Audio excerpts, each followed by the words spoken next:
Warahmatullahi wabarakatuh. Perkenalkan, nama saya Rivaldi dengan NIM 1015612301018, jurusan Tarbiyah dan Keguruan, program studi Pendidikan Agama Islam semester 3. Video ini saya buat untuk memenuhi tugas ujian tengah semester dalam mata kuliah Sejarah Peradaban Islam yang diampu oleh dosen Ustaz Iqbal Eshum M.Hum. Langsung saja ke pertanyaan pertama, yaitu jelaskan secara bahasa dan istilah pengertian sejarah serta menurut para ahli.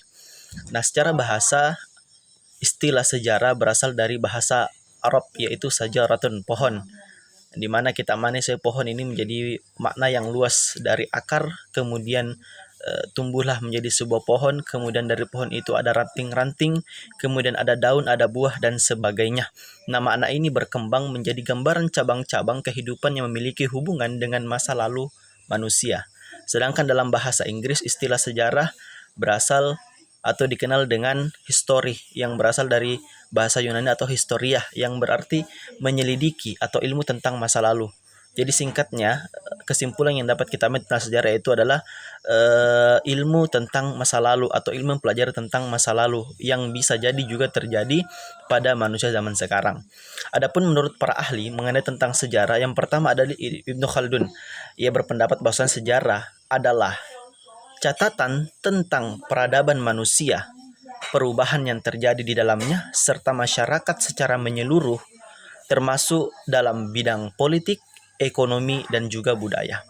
Sedangkan menurut Muhammad Yamin, sejarah adalah ilmu yang pengetahuan yang disusun atau hasil penyelidikan mengenai beberapa peristiwa yang terjadi atau yang dapat dibuktikan kebenarannya. Selanjutnya, jelaskan kondisi sosial dan politik bangsa Arab sebelum Islam. Nah, di mana kita ketahui bahwasanya bangsa Arab sebelum masuknya Islam itu dikenal dengan istilah jahiliyah atau masa ketidaktahuan dan kejahiliaan. Sehingga kondisi sosial dan politik mereka pada sangat kacau. Yang pertama, dari kondisi sosial dan struktur masyarakat bangsa Arab terbagi-bagi dalam suku yang hidup secara independen. Kemudian dari sistem nilainya, mereka itu memperhatikan adat-adat yang buruk seperti membunuh bayi-bayi perempuan, kemudian adanya penindasan terhadap kaum-kaum yang lemah. Dari kepercayaan, sebagian besar mereka itu menyembah berhala. Kemudian ekonomi, perekonomian mereka itu bergantung pada perdagangan.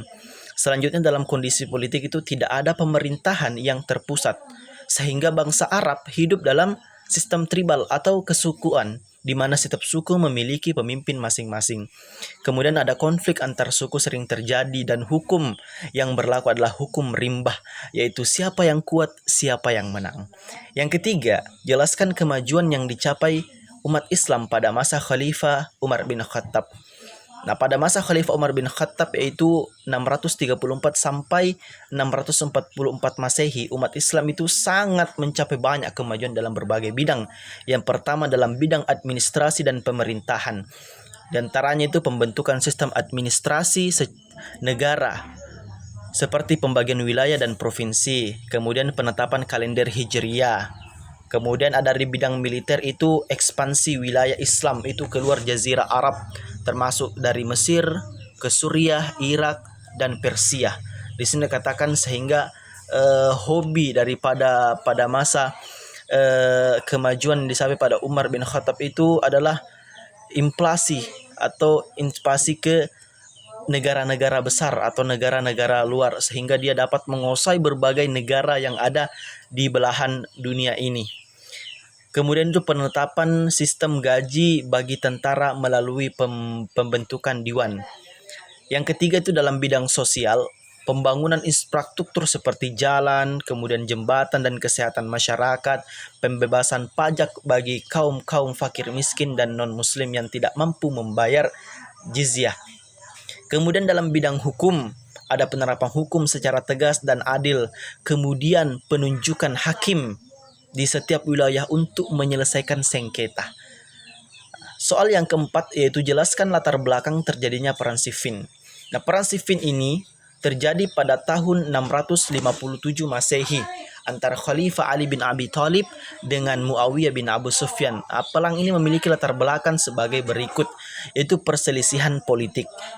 Setelah terbunuhnya Khalifah Utsman bin Affan, Muawiyah adalah gubernur Syam, menuntut Khalifah Ali untuk segera menghukum pelaku pembunuhan Utsman.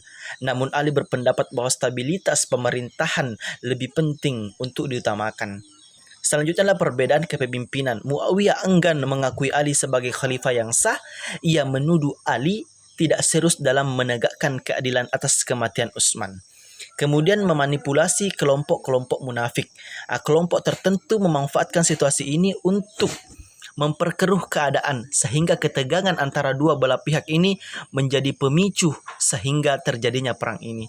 Sehingga yang terakhir adalah puncak konflik. Ketegangan ini memuncak menjadi perang terbuka atau Siffin, wilayah yang terletak di tepi sungai Efrat. Dan yang terakhir, soal yang terakhir yaitu jelaskan perbedaan kebijakan politik masa dinasti Umayyah di Damaskus dan masa dinasti Abbasiyah di Baghdad. Yang pertama itu masa dinasti Umayyah pada tahun 661 sampai 750 Masehi. Poin pertama itu sentralisasi kekuasaan. Kekuasaan politik di tangan keluarga Umayyah. Khalifah memiliki wewenang sepenuhnya dalam pemerintahan, artinya tidak boleh diganggu-gugat. Yang kedua, sistem pemerintahan. Ia menerapkan sistem monarki, di mana kekuasaan diwariskan secara turun-temurun.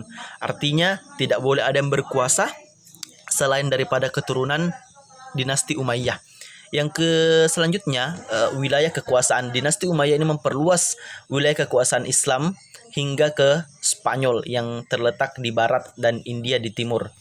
Yang selanjutnya ada penekanan identitas Arab.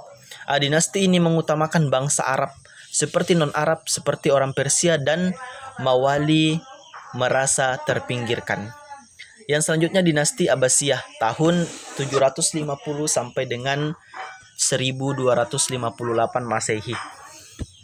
Yang pertama itu desentralisasi kekuasaan. Kekuasaan itu lebih tersebar dengan banyaknya gubernur yang memiliki otonomi di wilayah-wilayah mereka. Kemudian sistem pemerintahan mereka itu lebih banyak melibatkan para ulama, cendekiawan dan pemerintahan, sehingga dikatakan dinasti Abbasiyah ini adalah dinasti di mana berkembangnya ilmu-ilmu pengetahuan, dan di sini juga munculnya para ahli ilmuwan, ahli sejarawan pada masa dinasti Abbasiyah ini. Wilayah kekuasaan mereka itu fokus pada perkembangan peradaban dan budaya dibandingkan ekspansi militer. Kemudian integrasi multi etnis. Dinasti Abbasiyah itu sangat menghargai keberagaman etnis. Perang bangsa Persia, India, dan Mauli dalam pemerintahan sangat signifikan. Kemudian pusat peradaban ilmu pengetahuan. Seperti yang dikatakan tadi bahwasanya dinasti Abbasiyah ini adalah di mana berkembangnya pusat peradaban ilmu pengetahuan, sehingga banyaknya lahir para cendekiawan dari Islam, dari Muslim.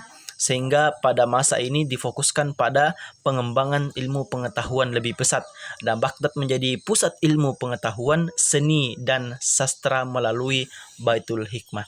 Baiklah, itulah tadi jawaban yang bisa saya sampaikan untuk memenuhi ujian tengah semester ini. Mudah-mudahan dapat diterima dengan baik oleh teman-teman sekalian. Saya tutup dengan ucapan akhirul kalam, Allahul muwaffiq al hadi ila sabilir rasyad. Assalamualaikum warahmatullahi wabarakatuh.